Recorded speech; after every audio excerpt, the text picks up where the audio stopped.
নমস্কার। চাঁদনি চ্যানেলে আপনাদের স্বাগত জানাই। আজ আপনারা শুনছেন একটি অসাধারণ গল্প, রাজমুকুট।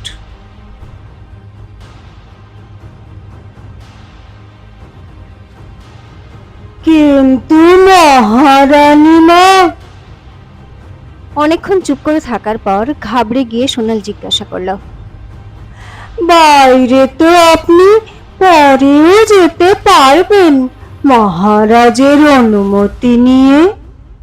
তাহলে এমন বিপদ ডেকে আনার কি দরকার? যদি কেউ জানতে পেরে যায় তখন?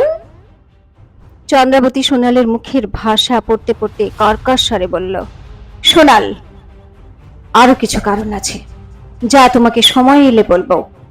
আপাতত তোমাকেও আমার সঙ্গে যেতে হবে, এটাই আমার আদেশ। সোনাল মাথা নিচু করে চলে গেল। চন্দ্রাবতী ফিরে এসে নিজের বিছানায় বসল আর মনে মনে বলতে লাগলো, আমার বিক্রমগড় আসার পর বীরেন্দ্র প্রতাপের এটা তৃতীয় আম দরবার, কিন্তু আজ পর্যন্ত আমাকে কখনো প্রাসাদের বাইরে যেতে দেয়নি। আমার গুপ্তচর ছদ্মবেশে আমার সঙ্গে দেখা করতে আসতো, না হলে খবর পাঠিয়ে দিত। কিন্তু মোহিনীর জন্মোৎসবের সময় ঘটে যাওয়া আক্রমণের পর থেকে প্রাসাদের সুরক্ষা বাড়িয়ে দেওয়া হয়েছে। এখন তো পুরনো শাহী মোহরও ব্যবহার করা যাবে না। আমাকে কোনো না কোনোভাবেই আমার গুপ্তচর মাধবের সঙ্গে দেখা করতেই হবে। আমার নতুন রণনীতি তাকে বলতেই হবে, না হলে আমার থেকে আমার লক্ষ্য হারিয়ে যাবে।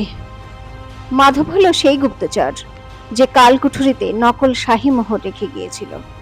প্রাসাদের বাইরে থেকে বেরোনো চন্দ্রাবতীর কাছে একটা লক্ষ্য হয়ে গিয়েছিল, কিন্তু কিভাবে বেরোবে সেটা ভাবা এখনো তার বাকি ছিল। পরের দিন প্রাসাদের মুখ্য দরজা খুলে দেওয়া হয়েছিল। মহারাজ বীরেন্দ্র প্রতাপের শোভাযাত্রা পুরো তোড়জোড়ের সঙ্গে প্রাসাদের বাইরে বেরোতে লাগলো। প্রাসাদের বাইরে প্রজারা বীরেন্দ্র প্রতাপকে অভিবাদন করার জন্য দাঁড়িয়েছিল। যেই মহারাজের পালকি দেখা গেল, সবাই জোরে জোরে জয়ধ্বনি দিতে শুরু করলো, বিক্রমগড়ের মহারাজ বীরেন্দ্র প্রতাপ সিংহের জয়, জয় বিক্রমগড়ের মহারাজ বীরেন্দ্র প্রতাপ সিংহের জয়, মহারাজ বীরেন্দ্র প্রতাপ অমর হোক, মহারাজ বীরেন্দ্র প্রতাপ অমর হোক।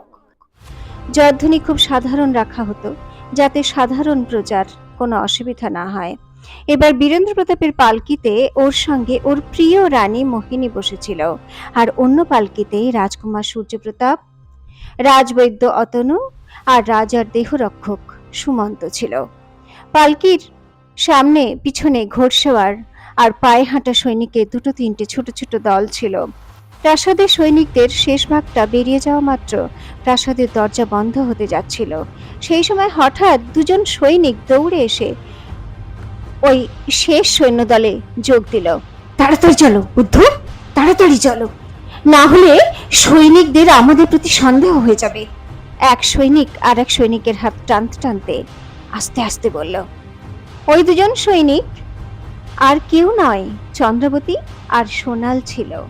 চন্দ্রাবতী নিজের মুখে নকল দাড়ি গোঁফ লাগিয়ে একেবারে একজন খাঁটি সৈনিক হয়ে গিয়েছিল, যার ফলে ওকে চেনা একেবারেই অসম্ভব ছিল। আর সোনালের মুখে শুধু লম্বা চওড়া একটা গোঁফ লাগানো ছিল। চন্দ্রাবতী নিজের মহলের দেওয়াল থেকে দুটো নকল তলোয়ার বার করে নিয়েছিল। সেটাই ধরে দুজনে শান্ত হয়ে পালকির পিছন পিছন হাঁটছিল। শোভাযাত্রা যখন কিছু দূর এগিয়ে গেল, তখন সোনাল ধীরে ধীরে বলল, মহারানী মা, ভয়ে আমার গলা শুকিয়ে যাচ্ছে। কেউ যদি একটু বুঝতে পারে তাহলে আমাদের রক্ষা নেই। চন্দ্রাবতী সঙ্গে সঙ্গে ওকে চুপ করে থাকার ইশারা জানালো, মুখে একটা আঙুল চাপা দিয়ে গম্ভীর গলায় বলল, প্রথমত পুরুষের স্বরে কথা বলো, আর বারবার মহারানী মা বলা বন্ধ করো, না হলে সত্যি সত্যি আমরা ধরা পড়ে যাব। চুপচাপ হাঁটতে থাকো, যখন আমি ইশারা করব তখন শোভাযাত্রা থেকে আলাদা হয়ে যাবে। এদিকে বীরেন্দ্র প্রতাপ মোহিনীর ঠিক সামনে বসেছিল। মোহিনীর মুখ অন্যদিনের থেকে অনেক বেশি হাসি খুশি লাগছিল। ও নিজের ভাগ্যে আনন্দে মনে মনে বলল, মহারাজ আর চন্দ্রবতীর জায়গায় আমাকে বেছে নিয়েছেন প্রজাদের সঙ্গে আমদরবারে যাওয়ার জন্য। এটা আমার জন্য একটা বিশাল বড় সুযোগ। মহারাজের উপর এমন জাদু করব যে চন্দ্রবতী আর বাকি পাটরানীদের উনি একেবারেই ভুলে যাবেন। সূর্যপ্রতাপের চোখ অনেকক্ষণ ধরে কাউকে খুঁজছিল। শেষমেশ আর সহ্য করতে না পেরে সুমন্তকে জিজ্ঞাসা করলো, মহারানী চন্দ্রাবতীকে দেখতে পাচ্ছি না তো, কোথায় উনি? প্রজাদের এর সঙ্গে এ দরবারে তো মহারাজের সঙ্গে মহারানীরই থাকার কথা, তাই না? উনি এখন কোথায়? সুমন্ত দীর্ঘশ্বাস নিয়ে বলল, হয়তো রাজকুমার জানেন না, মহারাজ মহারানীমাকে এই ব্যাপারে জানাননি পর্যন্ত। উনি তো নিজের মহলেই বসে আছেন। সূর্যপ্রতাপের মুখে বিষণ্ণতা দেখা গেল। ওর ভরসা ছিল শাহী অনুষ্ঠানের সময় চন্দ্রবতীর সঙ্গে নিজের ঘনিষ্ঠতা বাড়ানোর চেষ্টা করবে, কিন্তু ওর আন্দাজ ছিল না যে বীরেন্দ্র প্রতাপ ও চন্দ্রবতীর মধ্যে দূরত্ব এতটা বেশি বেড়ে গেছে। এইসব বিষয়ে অজানা চন্দ্রবতী ও সোনাল শোভাযাত্রার পিছনে হাঁটছিল। হঠাৎ রাস্তার এক মোড় দেখে চন্দ্রবতী সোনালকে বলল, চলো বেরিয়ে পড়ি, এই সুযোগ। ইশারা পেতেই সোনাল চুপচাপ চন্দ্রাবতীর সঙ্গে শোভাযাত্রা থেকে আলাদা হয়ে গেল। অন্য রাস্তায় কিছুটা হাঁটার পর সোনাল বলল, হায় হায় মহারানীমা, মহারাজের শোভাযাত্রা তো সামনের দিকে অনেকটা এগিয়ে গেল। আমরা এখান থেকে এখন কোথায় যাব? আপনি কিছু বলছেন না কেন? দেখুন দেখুন, আমার হৃদস্পন্দন কেমন বেড়ে চলেছে। চন্দ্রবতী ওকে থামিয়ে দিয়ে কর্কশ্বরে বলল, চুপ করো সোনাল, এখন তো সারা দিন পড়ে আছে, ঘোরার জন্য সারাটা দিন আমাদের বাকি। আমরা সমস্ত বাজার ঘুরে ঘুরে দেখব। এখন আমরা আমাদের প্রজাদের মধ্যে যাব, লোকজনের সঙ্গে মেলামেশা করব। পিছনে ফিরে যাওয়ার কথা মুখেও আনবে না। মহারানী মা, আমার এরকম কেন লাগছে যে আপনি আমার কাছ থেকে কিছু লুকোচ্ছেন? সোনাল ঘাবড়ে গিয়ে জিজ্ঞাসা করলো। আরো কিছু বলতো তার আগেই চন্দ্রবতী তাড়াতাড়ি সবজি বাজারের দিকে এগোতে লাগলো। সোনালের খুব ভয় করছিল, কিন্তু চন্দ্রবতীকে অনুসরণ করা ছাড়া ওর কাছে অন্য কোনো রাস্তা ছিল না। চন্দ্রবতী নিজের মনে ভাবছিল, মাধব বলেছিল ও এমনি সময় সবজি বিক্রি করে। এই পেশায় থাকার জন্য ও আশেপাশের রাজ্যের সব খবর পেয়ে যায়। আমাকে ওকে এক্ষুনি খুঁজতে হবে। চন্দ্রবতী মাধবকে খুঁজতে গিয়ে 2 ঘন্টা ধরে বাজারে ঘুরল। সোনাল ওর সঙ্গে হাঁটতে হাঁটতে ক্লান্ত হয়ে পড়ল। দুজনেই শেষে বাজারের পিছন দিকে পৌঁছে গেল, যেখানে কোণের দিকে একটা দোকানে জিলিপি বানাচ্ছিল। সেখানে দাঁড়িয়ে একটা লোক জিলিপি কিনছিল। তার উপর চন্দ্রবতীর নজর পড়ল। ওকে দেখে চন্দ্রবতী চমকে উঠল, আরে এ তো মাধব। কিন্তু আওয়াজ দিয়ে ডাকতে গেলে ছদ্মবেশ ধরা পড়ে যাবে, তাই ওর পিছন পিছন তাকে যেতে হলো। সঙ্গে সঙ্গে ও সোনালের হাত ধরল আর ওকে টানতে টানতে বলল, চলো চলো সোনাল। আরে আরে, সোনাল চমকে গিয়ে বলল, কিন্তু কোথায় মহারানী মা? চন্দ্রবতী এগোতে এগোতে জবাব দিল, কিছু বলো না, শুধু চলো চুপচাপ। সোনাল কিছু বুঝতে পারল না। চন্দ্রবতী ভিড় কাটিয়ে সোনালকে নিয়ে দ্রুত এগিয়ে যাচ্ছিল। এদিকে মাধব বুঝতে পেরে গিয়েছিল যে ওর পিছু নেওয়া হচ্ছে। ও একজন গোয়েন্দা, তাই ও ভালোই জানে এসব ব্যাপারে। তাই ও ঘাবড়ে গিয়ে দ্রুত পায়ে এগোতে লাগলো। বেশি ভিড় থাকার জন্য চন্দ্রাবতী ওকে ডাকতে পারছিল না। একটা বাঁকের মুখে এসে ভিড়ের মধ্যে সে অদৃশ্য হয়ে গেল। চন্দ্রবতীর পা আটকে গেল। ও হাঁপাতে হাঁপাতে বলল, আরে আরে কোথায় গেল ওই লাল জামা পরা লোকটা? হঠাৎ কোথায় অদৃশ্য হয়ে গেল বলে তো? কে হলো মহারানী মা? সোনাল জিজ্ঞাসা করলো। আপনি আপনি ওকে কেন খুঁজছেন? সে হাঁপাতে হাঁপাতে বলল। চন্দ্রবতী হতাশ হয়ে ওকে চারিদিকে খুঁজছিল, কোথাও দেখতে পাচ্ছিল না। না সোনাল, আমি ভাবছিলাম রাজার সৈনিক আমাদের পিছু নিয়েছে, তাই পালাচ্ছিলাম। এদিকে এসে যখন পড়েছি, এদিকের ওই বাজারটাও চলো দেখে নি। হঠাৎ চন্দ্রবতীর নজর সামনের পুরনো প্রাসাদের দিকে গেল। প্রাসাদ বাইরে থেকে অনেক পুরনো ও ভাঙাচোরা দেখাচ্ছিল। প্রাসাদের দিকে ইশারা করে সে বলল, সোনাল, ওটা কোন জায়গা? মহলের অবস্থা দেখে তো মনে হচ্ছে অনেক বছর ওটা খালি পড়ে আছে। সোনাল প্রাসাদের দিকে তাকিয়ে আনমনা হয়ে বলল, হ্যাঁ, ছাড়ুন মহারানী মা, ওখানে এখন বাজার বসে। চন্দ্রবতী কৌতূহলে জিজ্ঞাসা করল, বাজার বসে? কি বিক্রি হয়? মেয়ে বিক্রি হয়, মেয়ে। সোনাল বলল, ওখানে মেয়ে ও কিন্নরের নিলাম হয় মহারানী মা। দেশের নানা জায়গা থেকে, কখনো কখনো বিদেশ থেকেও মেয়ে এখানে বিক্রি করার জন্য আনা হয়। এদিকে আসুন, আমরা তাড়াতাড়ি এখান থেকে বেরিয়ে পড়ি।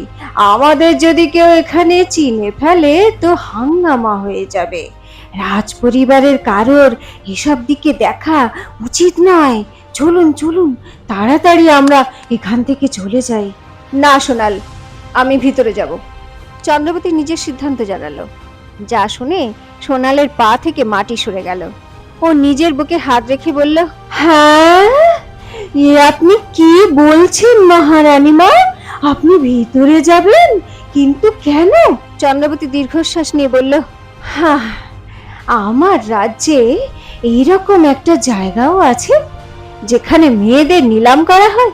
একটু ভেবে দেখো সোনাল, আমাদের জন্য কতটা লজ্জার বিষয় এটা। আমি দেখতে চাই সেই লোকগুলোকে যারা এই বাচ্চা বাচ্চা অসহায় মেয়েগুলোকে নিলাম করে। তারাও কি আমাদের মতো মানুষ নাকি পিশাচ? সোনাল মানা করতে করতে বলল, মহারানী মা, অঘটন ঘটে যাবে, এই বিষয়ে ভাববেন না। মনে করে দেখুন, সেই দিন প্রাসাদের বাইরে এসে মহারাজ আপনাকে পুকুরে ধাক্কা দিয়ে দিয়েছিলেন। প্রজারা আপনাকে চিনতে শুরু করেছে মহারানী মা। আপনি ছদ্মবেশে পুরুষ সেজে আছেন, কিন্তু যদি ভুল করে এই ছদ্মবেশ খুলে যায় তাহলে ভাবুন মহারাজ আমাদের সঙ্গে কেমন ব্যবহার করবেন। আর আমাদের সঙ্গে এখন সৈনিকও নেই, ভিতরে না জানি কেমন কেমন লোক আছে। ভিতরে যাওয়া মানে অন্ধকার কুয়োয় ঝাঁপ দেওয়া। না না না মহারানী মা, চলুন চলুন, এখান থেকে চলুন। তাহলে চলো, ঝাঁপ দিয়েই দেখি কুয়ে। চন্দ্রবতী বলল, আর ওই প্রাসাদের দিকে দৌড়তে লাগলো। সোনাল ওকে আটকাতে ওর পিছন পিছন দৌড়লো, কিন্তু ততক্ষণে চন্দ্রবতী ভিতরে ঢুকে পড়েছিল। আর ওই ভুতুড়ে প্রাসাদের ভিতরে বাজার সাজানো ছিল। সূর্যদেব অস্ত যাচ্ছিলেন, সেই জন্যই বাজারে মশাল দিয়ে আলো করা হয়েছিল। সামনে খোলা মঞ্চে 13-14 বছরের একটি মেয়ে আর 20-22 বছরের একটা ছেলে ওর সামনে দাঁড়িয়েছিল। মঞ্চের চারিদিকে ভিড় জমেছিল। বেশিরভাগ লোক মদ্যপান করছিল। মদের গন্ধে বাতাস ভরেছিল। নেশায় ডুবে থাকা পুরুষ নিলাম করছিল। চন্দ্রবতী গিয়ে সবার আগে দাঁড়িয়ে পড়ল। সোনাল নিজের ভাগ্যকে দোষ দিতে দিতে চন্দ্রবতীর পিছনে গিয়ে দাঁড়িয়ে পড়ল। এর মধ্যে একটা মোটাসোটা মানুষ মঞ্চে উঠে মেয়েটার হাত তুলে ধরে বলল, 10 স্বর্ণ মুদ্রা। সমুদ্রবাবু এই মেয়ের দাম ধরেছেন। আর কেউ আছেন যিনি এই দামের উপর যাবেন? সমুদ্র নামের একটি লোক বলল, কেউ যাবে না, বন্ধ করো এই নিলামি, এবার এই মেয়ে আমার হলো। একটা লোক চেঁচিয়ে বলল, বন্ধ করো এই নিলামি, আরে এই বাচ্চা মেয়েটা মরে যাবে। ওই মোটাসোটা লোকটা গলা ফাটিয়ে চেঁচাতে লাগলো, 1 2। তখন ভিড়ের মধ্যে থেকে একটা লোক বলল, আরে আরে, মেরে ফেললো, মেরে ফেললো। সবার নজর ওই লোকটার দিকে গেল। হালকা আলোয় সবাই দেখলো মধ্যবয়সী একটা টাক মাথা লোক নিজের মাথা ধরে কাঁদছিল। সমুদ্র ওকে খুব বকলো আর জিজ্ঞাসা করলো, এই জাগা, কি হয়েছে রে, কাঁদছিস কেন? জগা নামের ওই লোকটা নিজের পাশে ইশারা করে বলল, এই লোকটা মনে হয় আমার মাথায় পাথর দিয়ে মেরেছে, আমার মাথা ফেটে গেল। সমুদ্র সঙ্গে সঙ্গে পাশে দাঁড়িয়ে থাকা মানুষটাকে দেখলো। সেই মানুষটা আর কেউ না, চন্দ্রাবতী। সে নিলামি আটকানোর জন্য এই কাজটা করেছিল। সোনাল চন্দ্রবতীর কানে কানে বলল, মহারানী মা, এটা আপনি কি করলেন? চন্দ্রবতী নিজেও বুঝতে পারছিল না চন্দ্রবতী রেগে গিয়ে কত বড় কাণ্ড করে ফেলেছে। ওরা ওখান থেকে বেরোনোর কথা ভাববার আগেই সমুদ্র চন্দ্রবতীর হাত ধরে নিল। চন্দ্রবতী ঘুরতেই সমুদ্র রেগে গিয়ে বলল, আমি মেরে নিলাম, বন্ধ করো। আমার তো এখন এই কিন্নারকে চাই। হাত তো দেখো কত সুন্দরের। সোনাল ভয় পেয়ে গেল। সবার নজর এখন চন্দ্রবতীর দিকে। পুরুষের পোশাকে পুরুষের গলায় বলল, এই ছেলে, ছাড় আমার হাত, আমি বিক্রির জন্য নই। সমুদ্র নিজের বুকে হাত দিয়ে চোখ বন্ধ করে বলল, হায় হায় হায়, ওহো ভাই, ওহো কি গলা স্বর। এমন তো আমার এই খেলনাই চাই। ওহো, এখন আমার এই খেলনাই চাই। এ কথা বলে ভারী গলায় শয়তানি হেসে বলল, সব জিনিসের একটা দাম হয়, তুমি শুধু নিজের দাম বলো, না হলে বিনামূল্যে পাওয়া জিনিসও আমি হজম করে ফেলতে পারি। চন্দ্রবতী কোনো জবাব না দিয়ে জোরে একটা লাথি মারল ওর বুকে। সমুদ্র ছিটকে গিয়ে পড়ল দূরে। চন্দ্রবতীর চোখ দিয়ে আগুন বেরোচ্ছিল।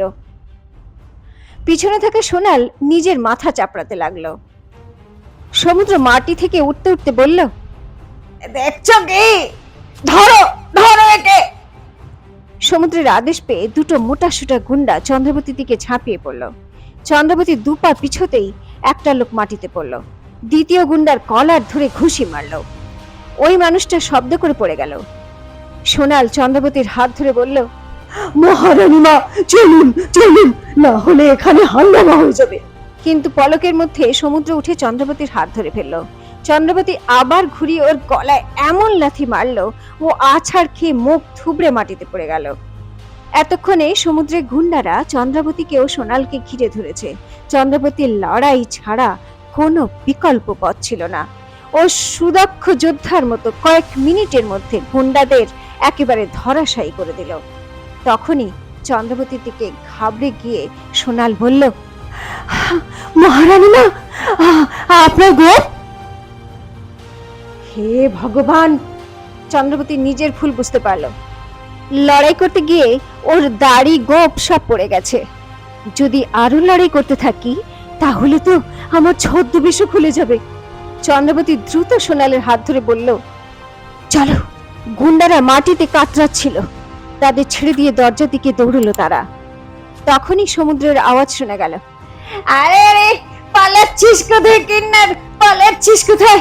দাঁড়া দাঁড়া, তোকে আমি মজা দেখাচ্ছি। বলতে বলতে সমুদ্র ওর লোকেদের দিকে তাকিয়ে বলল, ওঠ ওঠ, অপদার্থরা, ওদের দুজনকে ধরে নিয়ে তাড়াতাড়ি যা। চন্দ্রবতী কি সমুদ্রকে মেরে কোনো এক নতুন বিপদকে আহ্বান করলো? কি হবে যখন সমুদ্রের গুন্ডারা চন্দ্রবতীকে ধরে ফেলবে? চন্দ্রবতীর ছদ্মবেশ কি ধরা পড়ে যাবে? একথা বীরেন্দ্র প্রতাপ যখন জানতে পারবেন তখন কি হবে? জানার জন্য শুনতে থাকুন রাজ মুকুট, এক ঐতিহাসিক প্রতিশোধ, শুধুমাত্র চাঁদনির সঙ্গে, চাঁদনি চ্যানেলে।